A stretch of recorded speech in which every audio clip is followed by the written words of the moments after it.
Welcome dear student, welcome to this video. As you know, हमने हमारे last कुछ videos में चैप्टर नंबर 6 के बारे में पता किया था या बात की थी, प्लांट वाटर रिलेशन। अब प्लांट से जुड़ा हुआ एक और टॉपिक या एक और चैप्टर आपके सिलेबस में है, दैट इज चैप्टर नंबर 7, जिसकी शुरुआत हम आज से कर रहे हैं, इस वीडियो से कर रहे हैं। नाउ चैप्टर नंबर 7 का नाम है plant growth and mineral nutrition. ठीक है, plant growth and mineral nutrition. इस चैप्टर में व्हाट इज प्लांट ग्रोथ, ठीक है, और प्लांट ग्रोथ के लिए कौन कौन से मिनरल्स और कौन कौन से न्यूट्रिएंट्स जो है वो जरूरी है और वो किस प्रकार से लेता है, तो ये सारी चीजें हम इस चैप्टर में देखने वाले हैं। What are the different factors responsible for the better growth of a plant, ये सारी चीजें हम इस चैप्टर में देखने वाले हैं। आज इस चैप्टर का हम इंट्रोडक्शन देखने वाले हैं। इंट्रोडक्शन में सबसे पहला जो टॉपिक है हमारा वो है प्लांट ग्रोथ। प्लांट ग्रोथ पे जाने के पहले हमें ग्रोथ क्या है इसके बारे में समझना होगा।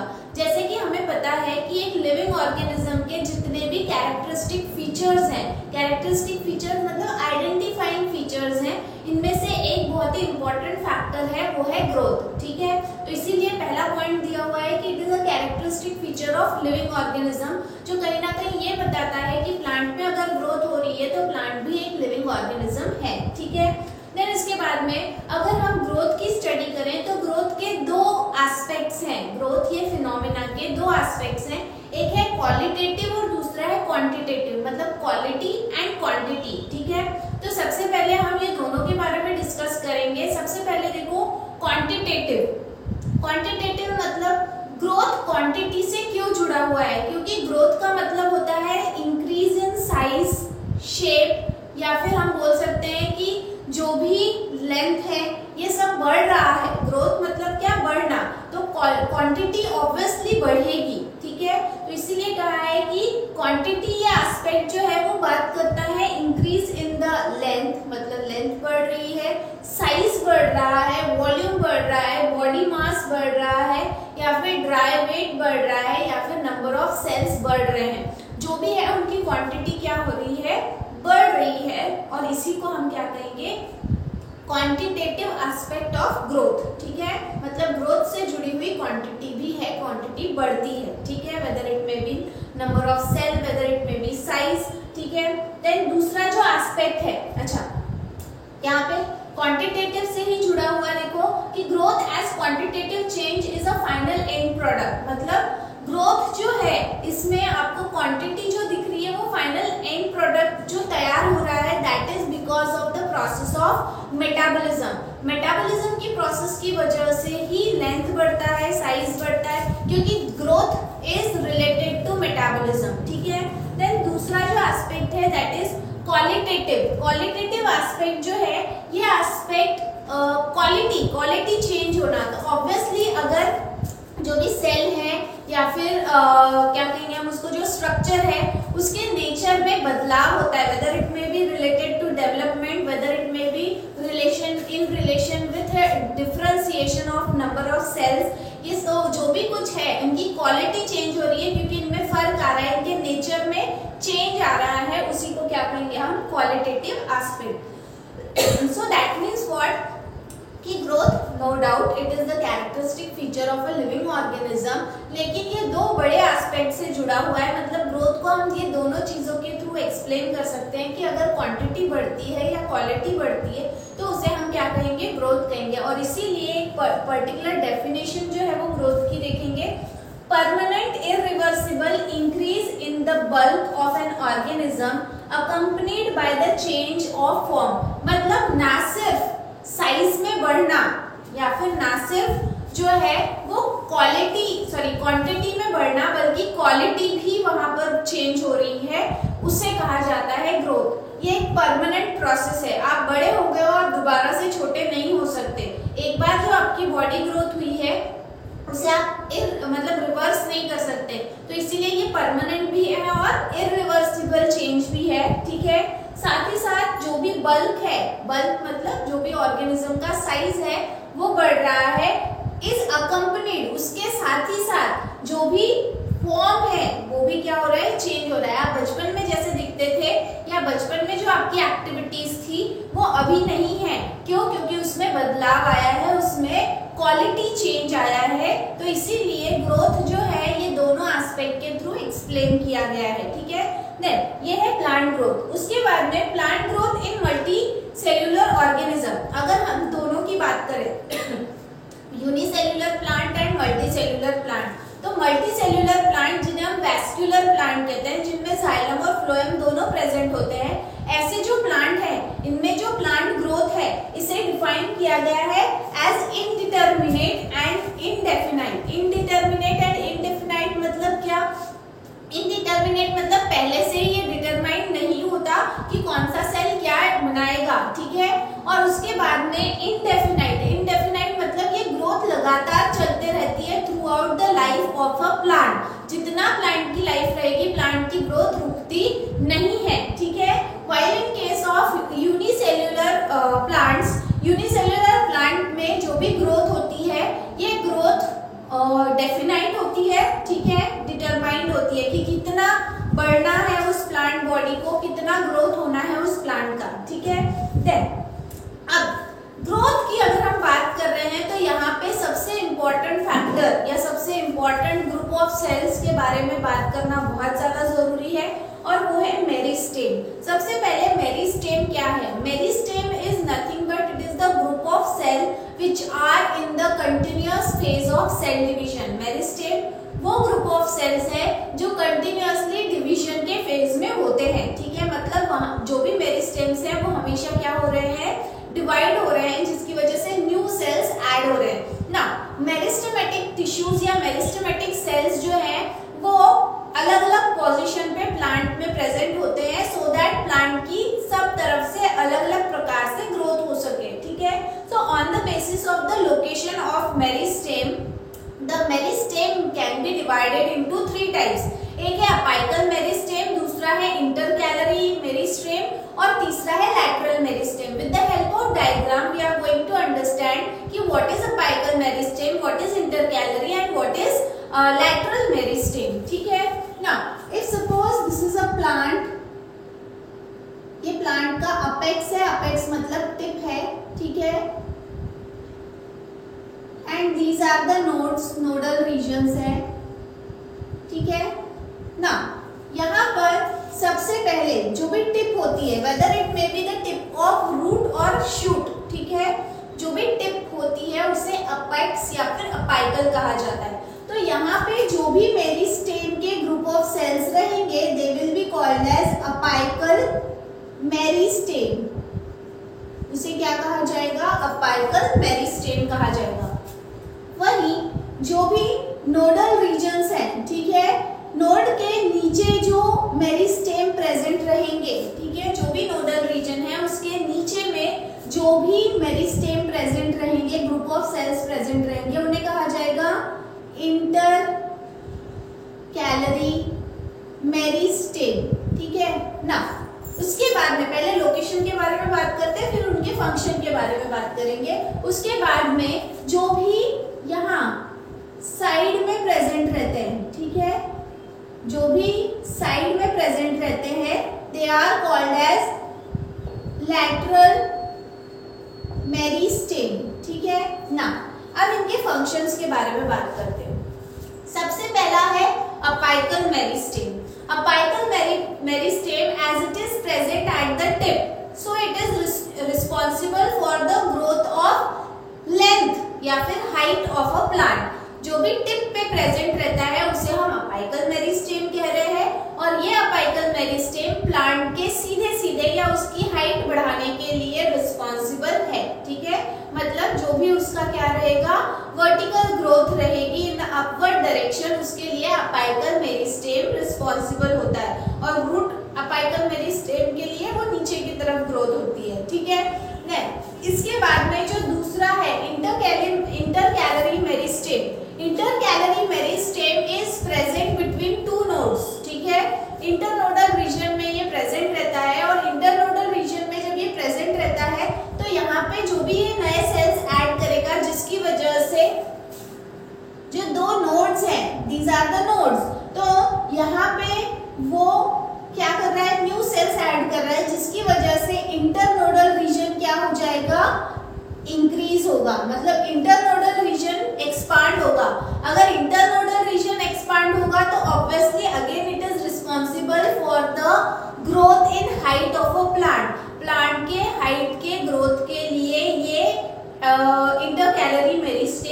रिस्पॉन्सिबल है। तो इंटरकैलरी मेरिस्टेम कहाँ पे प्रेजेंट रहता है? नोडल रीजन के पास में। नोडल रीजन के पास में प्रेजेंट रहने की वजह से वो जो भी नए सेल्स ऐड करता है वो इंटरनोडल रीजन में ऐड करता है, जिसकी वजह से दो नोड के बीच का जो इंटरनोडल रीजन है वो एक्सपांड होता है, ठीक है, और एक्सपांड होने की वजह से जो प्लांट है उसकी हाइट बढ़ती है, ठीक है। तो ये है intercalary meristem. Lateral meristem, lateral meristem जो है ये जनरली कहाँ पे प्रेजेंट रहता है? जो भी मेन स्टेम होती है वहां पे ये प्रेजेंट होता है। बीच बीच में स्पेशल सेल्स प्रेजेंट होते हैं लैटरल मेरिस्टेम के, और इसे हम दूसरे शब्दों में कैम्बियम भी कहते हैं, ठीक है।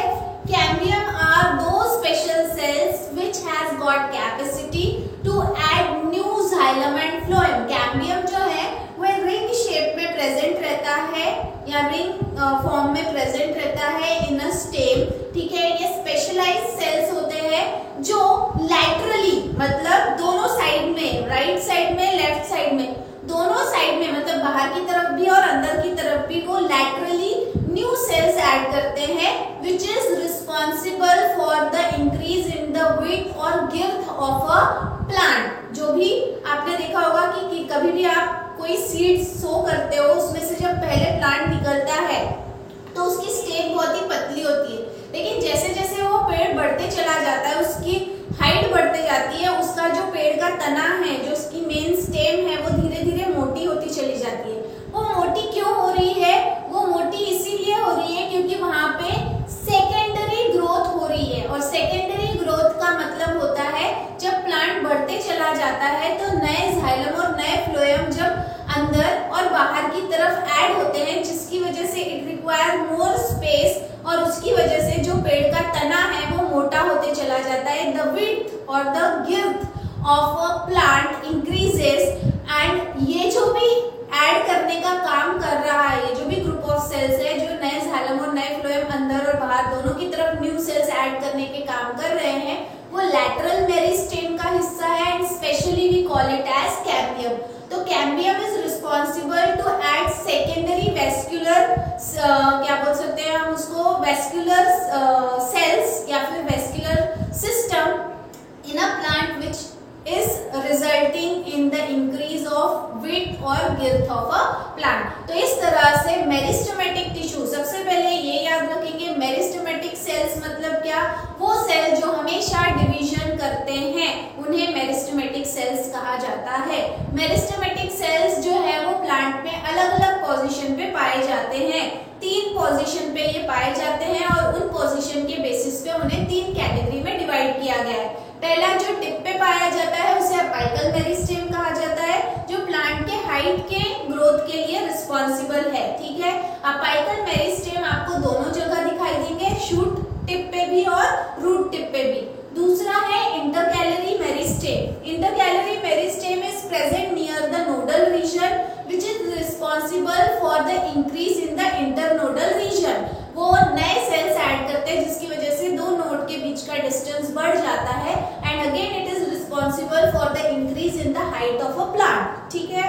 एंड तीसरा जो टाइप है लैटरल मेरिस्टेम, जो साइड में प्रेजेंट रहता है in a form of a ring, ये स्पेशलाइज्ड ग्रुप ऑफ सेल्स है जो दोनों लैटरली मतलब अंदर की तरफ भी और बाहर की तरफ भी वो क्या कर रहा है, न्यू सेल्स ऐड कर रहा है, जो सेकेंडरी ग्रोथ के लिए रिस्पॉन्सिबल है, and it result in the increase in the width और गिर्थ ऑफ अ प्लांट। प्लांट का जो विड्थ है या वो बढ़ाने के लिए, उसे चौड़ा करने के लिए ये रिस्पॉन्सिबल होता है, ठीक है। तो on the basis of this meristematic cells are of 3 या meristem is of 3 types in a plant. Plant में ये 3 टाइप के पाए जाते हैं, ठीक है। देन यहाँ पे प्लांट ग्रोथ खत्म होता है। आफ्टर दैट प्लांट ग्रोथ से ही जुड़ा हुआ है फेज ऑफ ग्रोथ। प्लांट में ग्रोथ के कितने फेज आते हैं, ठीक है। तो प्लांट में ग्रोथ के 3 मेन फेज आते हैं, और तीनों फेज में क्या क्या होता है ये हमें देखना है, ठीक है ना। फेजेस ऑफ ग्रोथ में सबसे पहला जो फेज है that is phase of cell division, ठीक है ना, या फिर सेल फॉर्मेशन। सबसे पहले यहाँ पे जो भी, जैसे अभी हमने डिस्कस किया कि meristematic cells responsible for the growth of a plant. तो ऑब्वियसली फेज ऑफ ग्रोथ में सबसे पहला काम मेरिस्टेम का होगा। मेरिस्टेम के जो सेल्स होते हैं ये नॉन न्यूक्लिएटेड होते हैं और इसमें साइटोप्लाज्म वगैरह उतना ज्यादा नहीं होता, ठीक है। तो नॉन न्यूक्लिएटेड होते हैं, लेकिन जब ये मेरिस्टेमेटिक सेल्स जो हैं वो क्या होते हैं, डिवाइड होते हैं, ठीक है। कैसे होते हैं डिवाइड? माइटोटिकली। ये कैसे होते हैं डिवाइड? माइटोटिकली डिवाइड होते हैं और 2 सेल्स फॉर्म करते हैं, ठीक है। 2 सेल्स में से आउट ऑफ 2 सेल्स में से 1 रिमेन मेरिस्टेम। एक जो है वो क्या रह जाता है? मेरिस्टेम ही रह जाता है, ठीक है। And other cell increases in size,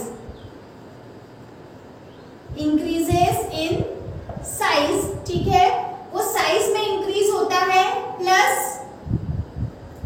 nucleated, ठीक है, उसमें न्यूक्लियस फॉर्म होता है, प्लस साइटोप्लाज्म फॉर्म होता है, ठीक है। और वो प्लांट सेल कहलाता है, वो मेरिस्टेम ग्रुप में आता नहीं है। मतलब जब एक मेरिस्टेम सेल 2 में डिवाइड होता है, 1 meristem cell divide to form 2 cells, उसमें से एक मेरिस्टेमेटिक सेल ही रह जाता है, मतलब उसमें एबिलिटी ऑफ सेल डिवीजन रहती है। वहीं दूसरा जो नॉन न्यूक्लिएटेड था वो न्यूक्लिएटेड बन जाता है, वो मतलब मेरिस्टेम से वो नॉन मेरिस्टेम बन जाता है, वो साइज में इंक्रीज होता है, ठीक है। और यहाँ पे जो भी एक्टिविटी है प्लांट की, वो एक्टिविटी क्या होती है? शुरू होती है। लेकिन ऑल दिस प्रोसेस, ठीक है, एक्टिविटी इज वेरी स्लो, ठीक है, स्लो होती है। ये जो भी पूरी एक्टिविटी होती है ये स्लो होती है, इसीलिए इसे लैग फेज कहा जाता है। That is why it is also called as lag phase, क्योंकि जो भी नया सेल बना है वो नए सेल में होने वाली एक्टिविटी जो है वो बहुत थोड़ी सी क्या होती है, धीरे धीरे होती है। इसी वजह से प्लांट की ग्रोथ हो तो रही है, लेकिन कैसे हो रही है? स्लोली हो रही है, and that is why it is called as lag phase. Lag मतलब थोड़ा सा पीछे रहना, ठीक है। देन इसके बाद में number 2, phase number 2 is phase of cell enlargement और इलॉन्गेशन। अब क्या होता है, जो भी न्यू सेल है, ठीक है, जो न्यू सेल फॉर्म हुआ है, यहाँ पे क्या होता है? वाटर एब्जॉर्ब होता है। एज कि वो सेल के अंदर में साइटोप्लाज्म, न्यूक्लियस, ये सारी चीजें हैं, वहां पे मिनरल्स अवेलेबल है। तो यहाँ पे as the plant activity starts with water absorption, तो यहाँ पे जो भी वाटर एब्जॉर्ब किया जाता है इस प्लांट द्वारा, वो पूरा का पूरा पानी या वो वाटर जो है वो उस सेल में क्या हो जाता है? भर जाता है, ठीक है। तो न्यू सेल क्या करता है? वाटर एब्जॉर्ब करता है। वाटर एब्जॉर्ब करने की वजह से सेल बिकम्स टर्जिड, ठीक है। सेल क्या हो जाता है? टर्जिड हो जाता है, ठीक है। टर्जिड मतलब फुल ऑफ वाटर। जब सेल के अंदर पूरा पानी भर जाता है तो सेल क्या हो जाता है? फूल जाता है, और उस फूले हुए सेल को क्या कहा जाता है? टर्जिड सेल, ठीक है ना। बिकॉज ऑफ टर्जिडिटी,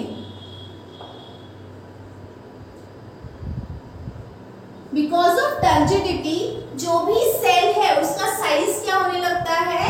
इंक्रीज होने लगता है। Because of turgidity cell size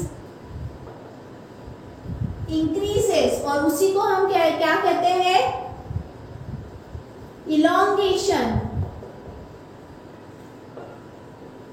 मतलब सेल का साइज बढ़ रहा है, मतलब क्या हो रहा है? इलॉन्गेशन हो रहा है, ठीक है। ये प्रोसेस कैसी होती है? As compare to the first phase ये प्रोसेस कैसी होती है? फास्ट होती है, ठीक है। That is why it is also called as log phase. इसे क्या कहा जाता है? लॉग फेज कहा जाता है। क्यों? क्योंकि यहाँ पे जो भी एक्टिविटी होती है, क्यों? क्योंकि बिकॉज ऑफ वहां पे पानी एब्जॉर्ब हो गया, प्लस वहां पे बहुत सारे क्या हो? इंक्रीज इन साइज तो है, प्लस यहाँ पे क्या ऐड हो गए? मिनरल्स ऐड हो गए, जिसकी वजह से मेटाबॉलिक एक्टिविटी जो है वो इस सेल की बहुत बहुत ज्यादा डेवलप हो गई और बहुत जल्दी जल्दी होने लगा। इसकी वजह से सेल के इलोंगेशन होने लगा। सेल इलोंगेशन जो है ये प्रोसेस की वजह से जो भी सेल के अंदर की जो प्रक्रिया है या प्लांट के अंदर की जो प्रोसेस है वो बहुत फास्ट हो गई और इसी वजह से इसे क्या कहा गया है, लॉग फेज कहा गया। मतलब यहाँ पे जो भी ग्रोथ है वो क्या होगी, एक्सेलरेट होगी। ठीक है, यहाँ पे क्या होगी, जो प्रोसेस है ग्रोथ की वो क्या होगी, एक्सेलरेट होगी। ग्रोथ की प्रोसेस एक्सेलरेट होगी, इसीलिए हम इसे लॉग फेज कहेंगे। एंड द थर्ड फेज, सबसे आखिर का जो ग्रोथ फेज है प्लांट में, वो है फेज ऑफ सेल मैच्योरेशन या फिर सेल डिफरेंशिएशन। अब देखो सेल की ग्रोथ हो गई, सेल का इलोंगेशन हो गया, अब क्या हो गया, cells will start differentiation. Cell जो है वो क्या शुरू करेंगे, डिफरेंशिएशन। जैसे ही सेल डिफरेंशिएट हो जाएंगे, different cell will attain different functions. मतलब यहाँ पे आपको क्या दिखाई देंगे, सेल डिफरेंशिएशन दिखाई देगा और स्पेशल सेल स्पेशल फंक्शन के लिए तैयार हो जाएंगे। मतलब different cell will start performing different functions. अलग अलग ग्रुप ऑफ सेल्स तैयार हो जाएंगे और अलग अलग ग्रुप ऑफ सेल्स जो है वो अलग अलग प्रकार के प्रोसेस क्या करेंगे, मतलब फंक्शन परफॉर्म करेंगे। ठीक है, जब ये स्टेज आ जाएगा तो यहाँ पे जो ग्रोथ है, प्लांट की जो ग्रोथ है वो क्या हो जाएगी, स्टेडी। स्टेडी मतलब एक स्थिरता आ जाएगी। ठीक है, जो भी ग्रोथ है प्लांट की उसमें एक स्थिरता आ जाएगी, स्टेबिलिटी आ जाएगी। And that is why this phase is also called as stationary phase. So इस तरह से प्लांट के ग्रोथ में 3 फेज आते हैं। सबसे पहला जो फेज है वो बहुत ही स्लो फेज है।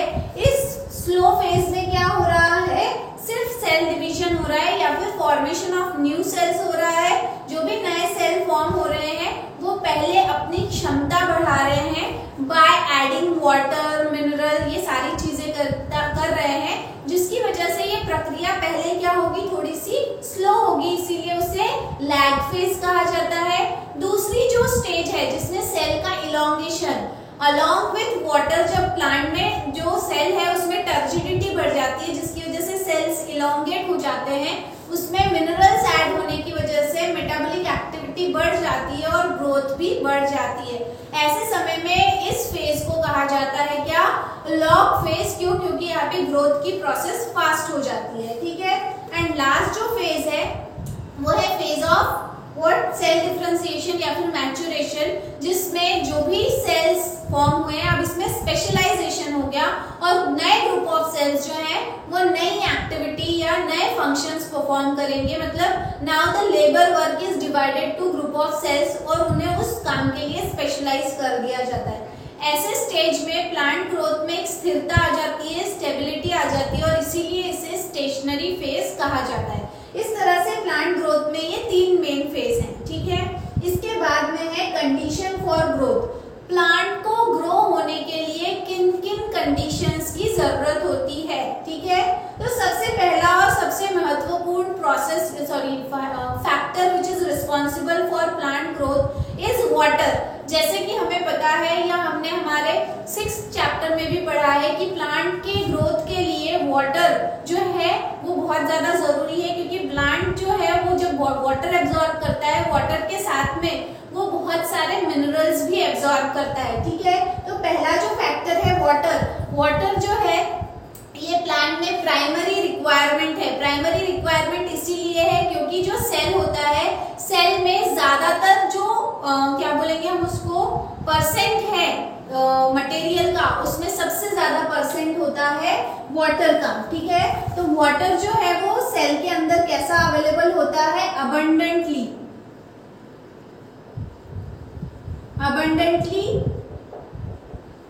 अवेलेबल या फिर बोल सकते हैं हम रिक्वायर्ड होता है। ठीक है, और उसकी वजह से ही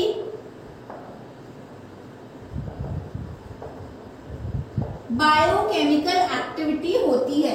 मतलब सेल के अंदर जो भी एक्टिविटीज होती है बायोकेमिकल या फिर हम उसे मेटाबॉलिक एक्टिविटीज कहते हैं, उसका प्राइमरी सोर्स जो है वो वाटर है। वाटर इसीलिए प्लांट के लिए बहुत ज्यादा जरूरी है। तो प्लांट ग्रोथ कब होगी? जब उसके पास में वाटर अवेलेबल रहेगा तब। दूसरा, macro elements and micro elements. Macro elements and micro elements के बारे में भी हम पढ़ चुके हैं। तो ये दोनों ही एलिमेंट्स जो है ये भी प्लांट ग्रोथ के लिए उतने ही इम्पोर्टेंट है जितना कि वाटर, ठीक है। क्योंकि ये जो भी मिनरल्स है इनका जब ट्रांसलोकेशन होता है प्लांट के अंदर तो प्लांट की एक प्रॉपर ग्रोथ होती है, ठीक है। देन इसके बाद में है optimum temperature. Temperature should be between 25 to 35 degree Celsius. इतने टेम्परेचर पे 25 से लेके तो 35 डिग्री सेल्सियस तक के टेम्परेचर पे प्लांट बेहतरीन तरीके से अपनी ग्रोथ कर सकता है और इस टेम्परेचर पे फोटोसिंथेसिस भी आराम से होता है, ठीक है। Oxygen, oxygen is required for both respiration plus photosynthesis. आप बोलोगे रेस्पिरेशन तो समझ में आता है, फोटोसिंथेसिस के लिए ऑक्सीजन कैसे अवेलेबल है? क्योंकि मतलब क्यों रिक्वायर्ड है? फोटोसिंथेसिस के लिए इनडायरेक्टली ऑक्सीजन रिस्पॉन्सिबल है। सबसे पहले रेस्पिरेशन, अगर रेस्पिरेशन नहीं होगा तो एनर्जी रिलीज नहीं होगी और अगर एनर्जी रिलीज नहीं होगी तो फोटोसिंथेसिस की प्रोसेस कैरी आउट नहीं हो सकती। Plant require lots of energy to perform the process of photosynthesis. That energy releases by the process of respiration. इसीलिए हम बोल सकते हैं कि ऑक्सीजन रेस्पिरेशन के लिए जरूरी है, रेस्पिरेशन एनर्जी रिलीज के लिए जरूरी है और एनर्जी रिलीज फोटोसिंथेसिस के लिए जरूरी है, ठीक है। देन इसके बाद में light. Light condition is also required for the process of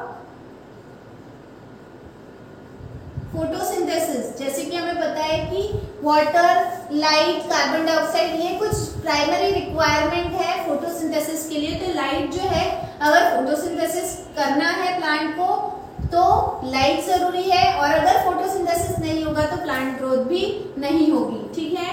and lastly gravitational force. Gravitational force इसीलिए जरूरी है क्योंकि प्लांट को इस फोर्स की वजह से ही पता चलता है कि प्लांट के किस ऑर्गन को किस डायरेक्शन में ग्रो होना है।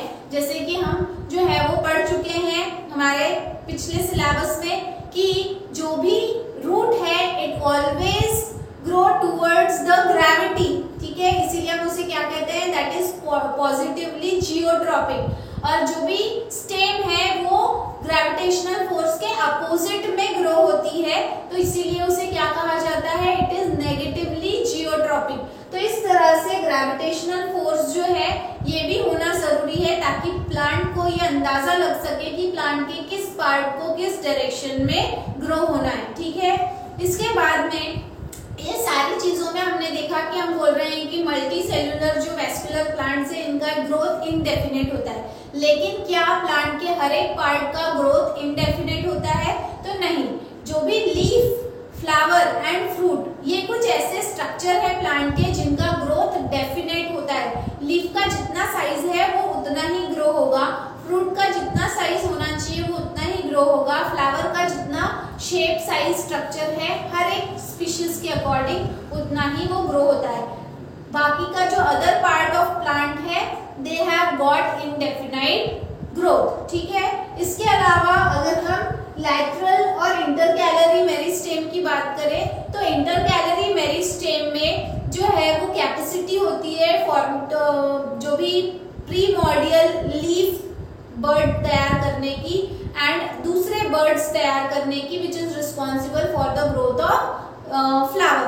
तो इस तरह से intercalary meristem is also responsible, no doubt it is responsible for the growth in the size of internode, but it is also responsible for the formation of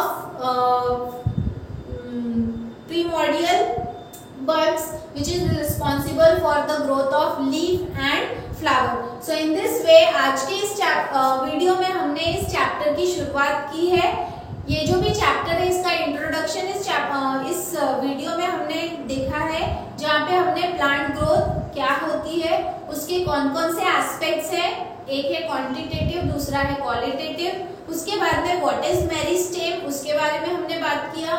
on the basis of the position meristem is of 3 type, apical, intercalary and lateral meristem. उसके बाद में we have seen about the phases of growth, they are also 3। सबसे पहला है log phase मतलब cell division वाला phase, दूसरा है elongation phase मतलब पहला है lag phase, दूसरा है log phase मतलब elongation phase, एंड तीसरा जो है that is stationary phase या फिर हम उसे कहेंगे steady phase, ठीक है। After that we have seen about the condition for growth. इस तरह से आज की इस वीडियो में हमने इस चैप्टर का इंट्रोडक्शन लिया है। इसके बाद का जो आगे का टॉपिक रहेगा वो हम हमारे आगे के वीडियो में देखेंगे। तो आज के लिए इतना ही। Till then thank you.